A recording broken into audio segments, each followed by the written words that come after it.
Hi, everybody. Dick Vitale. Hey, make sure you listen, man, to Locked On Blue Devils with J.J. Jackson. He's awesome, baby. You are Locked On Blue Devils, your daily podcast on the Duke Blue Devils, part of the Locked On Podcast Network, your team every day.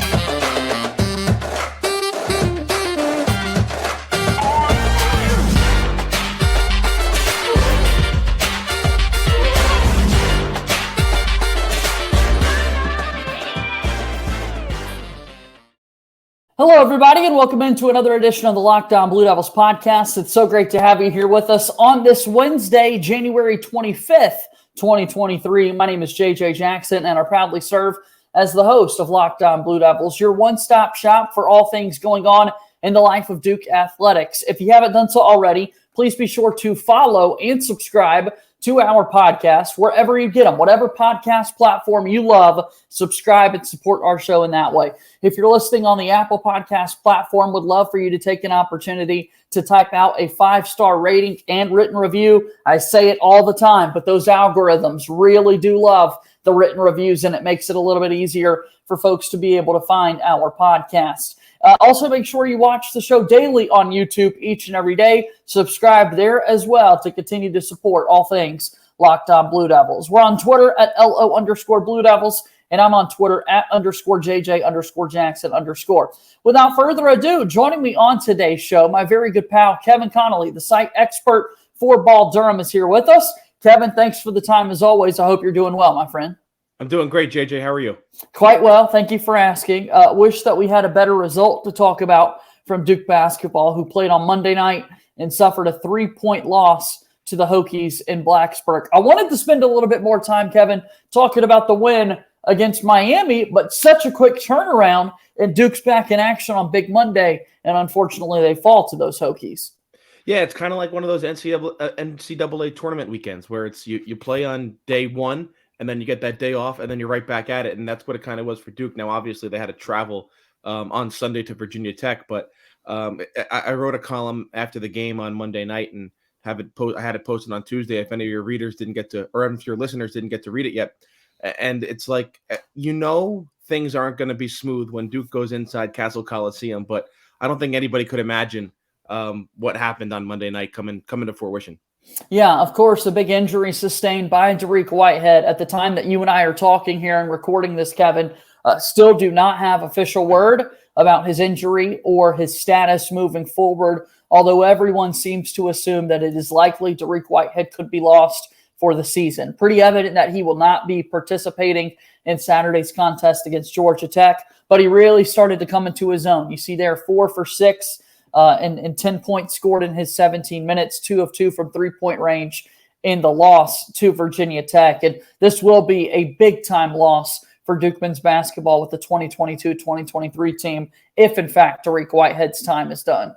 Yeah, I mean, I guess you could still hold that hope that it was like a calf strain or something like that, but just the way how he went up and came down and immediately grabbed at that back part of his ankle, it just kind of textbook Achilles. And then at the end of the game, when the cameras caught him on the crutches you could see the ice bag around like that calf Achilles area on the back of his heel. It just didn't look good at all. And your listeners know that I've been the captain of the Dariq Whitehead bandwagon ever since he committed to Duke. So it was really a killer because like we said, over the past couple of weeks, he was really coming into his own, played really well in his game against Virginia Tech.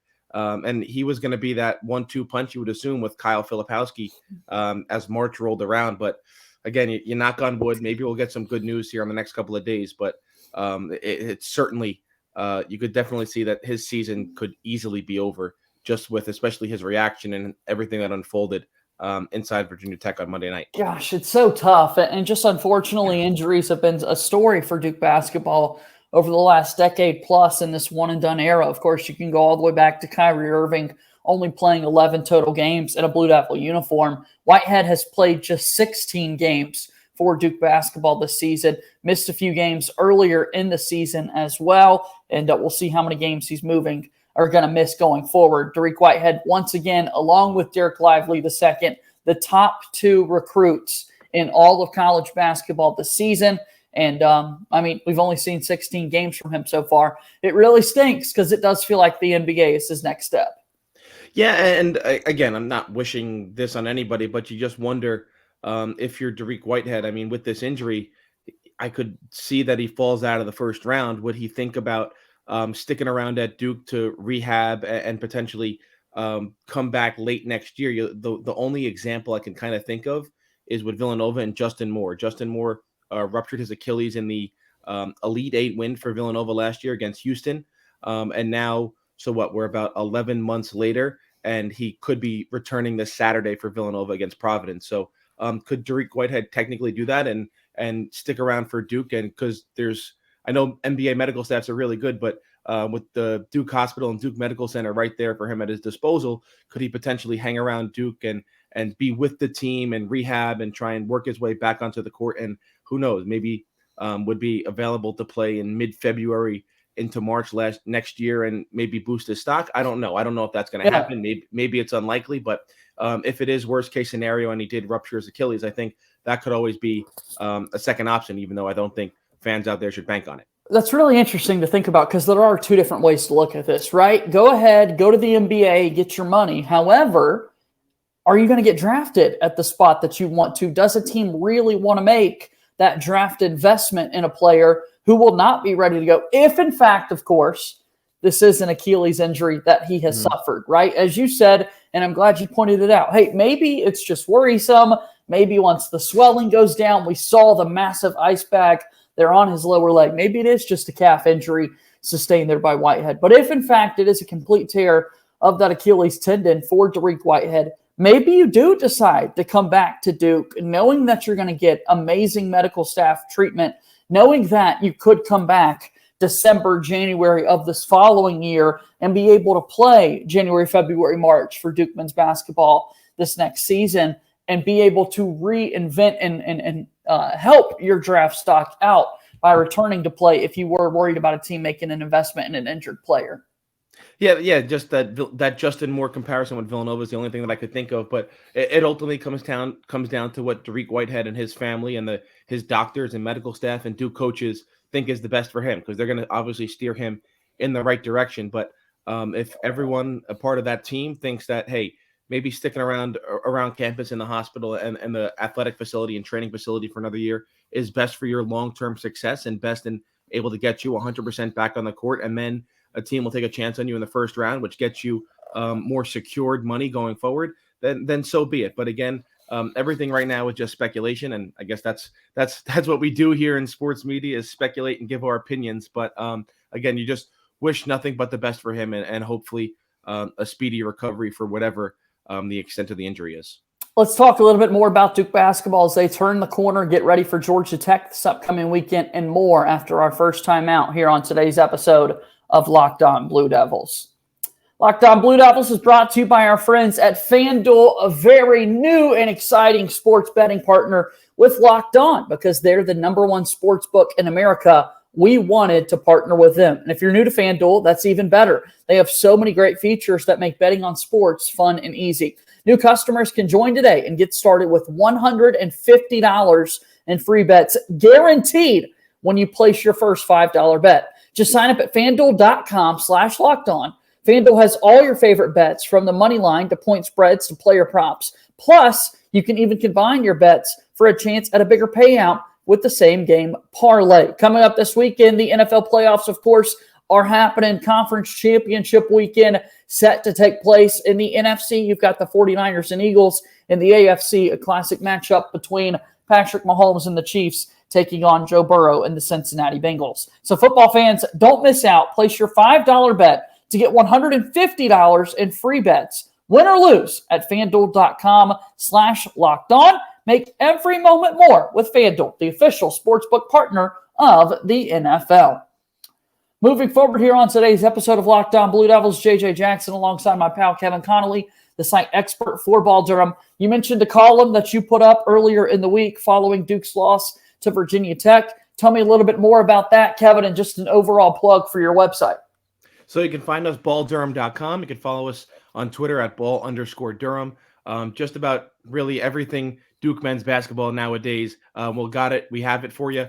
Sprinkle some NBA stuff every here and then, and obviously women's basketball too, because our women's basketball team is doing really well. But yeah, that last column is just really going through what Duke is really going through right now with the injury to Dariq Whitehead, the unknown. And I guess the one thing we didn't really talk about during this Virginia Tech game is the throat punch to Kyle Filipowski, which I still couldn't believe that a foul wasn't called, but that's not my expertise to talk on. I'll just comment on it. But balldurham.com, and follow us on Twitter at @ball_Durham. Perfect stuff. All right, so we're talking about that game against Virginia Tech, and you mentioned the controversial ending with the non-call on a flagrant foul after Collins celebrated his bucket, threw the punch, hit Filipowski in the throat, right in the Adam's apple. He's having to vomit over on the sidelines to get ready for that final play. But nonetheless, leaving that aside, how about the play of Kyle Filipowski in particular? Career high 29 points to go along with 10 rebounds, 4 consecutive double-doubles for the freshman. Yeah, Duke's dead in the water without him on Monday night, if we're being completely honest with you. And you have to give him credit. He was gassed. I mean, you could tell hands on hips during timeouts, bent over, even sometimes on the offensive end of the floor when he didn't have the basketball. He was out there. He was gassed. He played 34 minutes. Felt like it was more. Felt like they needed him for more, but he ran into some foul trouble in the first half. That's the only reason why he probably didn't play close to 38, 39 minutes in this game.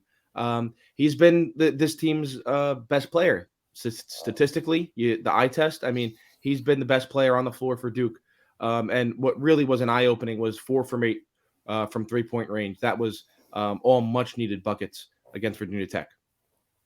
Every single one of them. I mean, I talked about on Twitter last night, after the game, I should say, Monday night with Virginia Tech, for Filipowski in particular. His first 10 games had gotten off to a really impressive start shooting from the outside, had fallen off over the last 10. And if it wasn't for the 4 of 8 performance from three-point range against Virginia Tech, it could have been a whole lot worse in his shooting percentages. So that is a player definitely that you want to see improve for Duke. 9 of 23 is a good three-point shooting percentage for the Blue Devils compared to what they've been shooting this season.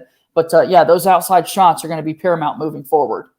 Yeah, especially assuming you lose Dariq Whitehead, who probably is your second best three-point shooter on the team. Again, in his 17 minutes, he was 2 of 2 from 3 against Virginia Tech. Tyrese Proctor, we all thought was going to be a big-time three-point shooter. The same with Jeremy Roach.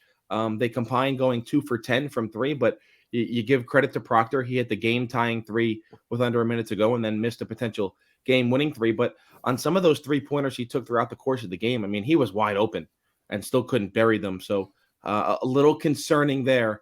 But we'll see if someone can step up going forward from distance. Yeah, we'll see who that could be. Of course, in the Miami game, Jeremy Roach returns and was able to play on Monday night against Virginia Tech as well. Roach is a player who's been able to knock down shots from the outside throughout his career, not at a overly crazy rate, but nonetheless gets the job done when needed to. Roach is 0 for 4 from three-point range against Virginia Tech, and I think moving forward, his play is going to be absolutely paramount for the Duke men's basketball team this season. Yeah, I mean, we've seen it in spurts. I mean, you look at the Ohio State game, you look at the Iowa game, a couple of other non-conference games, the Xavier game. We're waiting for last year's March Jeremy Roach to show up, and we haven't seen it consistently this year. Aside from those 3 games, which are 3 big games, 3 good wins for Duke, we just really haven't seen it, and we're still waiting for that March version last year to show up. And I know the toe injury has impacted him, but again, most of those games, well, not the Xavier game, but he still had the toe injury against Ohio State. He still had the toe injury against Iowa. So maybe it's just he can find it here and there. But again, you're going to need some type of veteran leadership on this team, because it feels like when adversity hits this team, they don't respond right at it. They try and run away from it a little bit. And that's not what you want to see from a Blue Devil team. Talking about this coaching staff, and as we turn our attention to Georgia Tech, Kevin, a team that's further down in the ACC standings right now, not a big threat overall with Josh Pastner's bunch. But you take a look at Duke moving forward in this matchup in ways that they could possibly improve. A lot of people are wondering if certain players like Jaden Schutt could be due for some more opportunities out there playing time-wise on Saturday.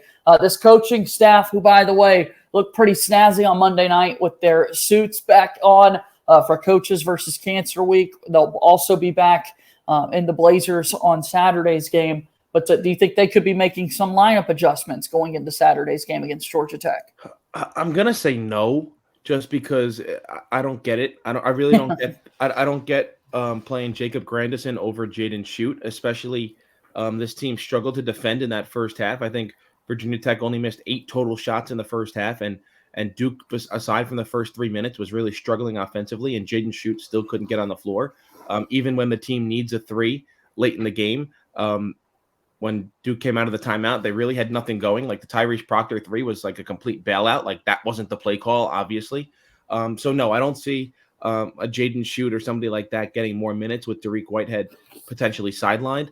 The only player I think that is going to step into a higher volume role, higher leverage role is Mark Mitchell. And I think that's going to be good for him because we talked in the offseason and even in the preseason how like Mark Mitchell was the forgotten man in this recruiting class. And it also seems like the coaching staff has forgotten about him a little bit as well, just because he's kind of out there as an afterthought. I mean, and when he's been the focal point in bits and spurts and pieces, he's been really good. So I think Mark Mitchell is going to be the guy that benefits most if Dariq Whitehead is sidelined for a substantial period of time. You're listening to a Wednesday edition of Locked On Blue Devils here on January 25th. JJ Jackson alongside Kevin Connelly. We'll close out today's episode right after our last time out here today on the program. Thank you so much, as always, for making Locked On Blue Devils your first listen and first watch every day. Make sure that after this, you check out our brand new podcast, Locked On College Basketball. It's everything that you need to know about college basketball all in one place. Plus, hear from big-name experts, insiders, coaches, and players. Locked On College Basketball, available on YouTube or wherever you get your podcasts. Moving forward here on today's episode of Locked On Blue Devils, JJ Jackson alongside my buddy Kevin Connelly, the site expert for Ball Durham. Follow him on Twitter at Kevin Connelly24. And Kevin, we take a look at Duke men's basketball, the future teams to come. We saw yesterday that the McDonald's All-American rosters were announced. The East squad is represented by 2 Duke signees in Sean Stewart and Mackenzie Mbako. And then Jared McCain will be playing for the West team in the McDonald's All-American game set to be played on March 28th in Houston. Let me get a few thoughts on those 3 guys making the McDonald's All-American game. Well, certainly congratulations to them, all inside the top 20 in the player rankings for next year. A little surprised Caleb Foster didn't make it. I know they try to split these teams up East versus West, but you have to let ESPN do what they want to do. I mean, getting the notifications on my phone for the All-American rosters, and the headliner was Bronny James. Now, I question a little bit if Bronny James deserves to be on one of those teams, but when you put Bronny headlines All-American team, I mean, they're even putting him over the top-ranked guy in DJ Wagner or Aaron Bradshaw going to Kentucky. So I get it. I get that ESPN makes the game a little bit more marketable. Yeah. Having Bronny James out there, maybe aside from other players ranked ahead of him from these experts recruiter rankings. But you get it. But certainly congratulations to Mackenzie Mbako, Sean Stewart, and Jared McCain. 3 players that I guess fans are really clamoring for down in Durham next year already. No doubt about that. I mean, they're really excited to see what this next group of Blue Devils will be able to bring, because this year has gotten off to a slower start for Duke, and a top class once again coming for the Blue Devils. Caleb Foster from Oak Hill Academy and TJ Power are the 2 signees that did not make the McDonald's All-American game, but still nonetheless are highly regarded players. All right, so it's Wednesday night, Kevin, and Mackenzie Mbako's got a pretty big game coming up a little bit later tonight with the Duke target on the opposite sidelines, and it seems like you're going to have a pretty good seat in the house. Yeah, I'm going to be on the call tonight. It's Roselle Catholic against Don Bosco Prep. 2 of the top 3 teams in New Jersey. It's Roselle Catholic ranked 1, Camden 2, and Don Bosco 3. But Mackenzie Mbako and Roselle Catholic hosting Dylan Harper Jr. and Don Bosco Prep, obviously one of Duke's biggest targets in the class of 2024. You can watch it 7 p.m. tonight on the National Federation of High School Sports. I'll be on the call. Really looking forward to it. Have seen both teams a couple of times this year. Haven't seen Dylan Harper Jr. yet, though. The couple games I broadcasted for Don Bosco, he has been out with injury. He played back on January 12th in a win against Bergen Catholic, then was out for about 10 days on Saturday. He played in a victory against St. Augustine. Didn't play in back-to-back games on Sunday, though. They played Hudson Catholic, but he is expected to play tonight against Roselle Catholic. So a couple of potential future Duke Blue Devils with Mackenzie Mbako and Dylan Harper going at it, and a ton of other D1 talent on the court as well. What's been impressive about Mackenzie Mbako? Oh, he could do it all. I did a game for him on Saturday, and he finished with 27 points. He was 10 of 12 from the floor and 5 of 5 from three. And the only reason he didn't go for 45 points was because he picked up 2 fouls early in the second quarter. I mean, he literally just couldn't miss. And that was when Roselle Catholic was playing a really good St. Rose team, which is another. They were had one loss coming into the game, and they were top 10 in the state of New Jersey. And he's just so big. He's so powerful. And sometimes the game just comes to him with ease. I would love to see his motor be turned up a little bit. And that's a scary player when you think about it. No doubt about that. That is a scary player for sure. So we'll see what he's able to do tonight, taking on Dylan Harper Jr. And hopefully Harper Jr. will go ahead and commit to Duke and join Darren Harris as the 2 current commits in the class of 2024 for Duke men's basketball. Just one thing I want to add. Yeah. I'm not reporting anything here, but I've heard some rumblings that Jon Scheyer might be in the building as well. How about that? I've heard a little bit of rumors. It's not confirmed. It's not official reporting, but I've had some rumors that Jon Scheyer might be in the building tonight. Well, be on the lookout for us. And of course, we'll follow you on Twitter at Kevin Connelly 24, and we'll be able to watch the broadcast as well, Kevin. So, all right, in Atlanta, taking on Georgia Tech on Saturday. You think Duke can get it done and get back in the win column? I don't think it's a matter of if. I think it's a must. I think it's a must win on the road against Georgia Tech. You're probably going to be shorthanded without Dariq Whitehead. Georgia Tech's not that good. Virginia Tech's better than them. Virginia Tech was out without Hunter Couture. He comes back and he obviously gives a spark. Yeah. But this is a must win for Duke. You're playing a bad Georgia Tech team on the road. You got to come home with a win. Thanks for the time today, Kevin. We'll talk again soon, okay? Appreciate it, JJ. All right, that's my pal Kevin Connelly, the site expert once again for Ball Durham. Follow them on Twitter at Ball_Durham. And check out Kevin a little bit later tonight for that basketball game featuring Mackenzie Mbako and a Duke target and Dylan Harper Jr. That's going to do it for today's show. As always, go Duke. I'll talk to you tomorrow. My name is JJ Jackson. Thank you and good day.